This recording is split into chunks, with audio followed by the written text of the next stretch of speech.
Good Sunday afternoon. We are going to do a quick garden tour.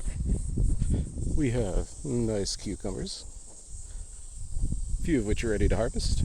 One not so nice cucumber that unfortunately did not survive transplanting, which is fine. We have enough cucumbers for the two of us to eat, which is the goal.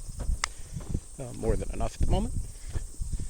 We have what is left of corn, which is not very much. Green beans, tomatoes, cucumbers, more tomatoes, jalapenos, tomatoes, tomatillos, very sad looking brassica of something, tomatoes, jalapenos, bell peppers. And that's it. We have a new video coming out tonight.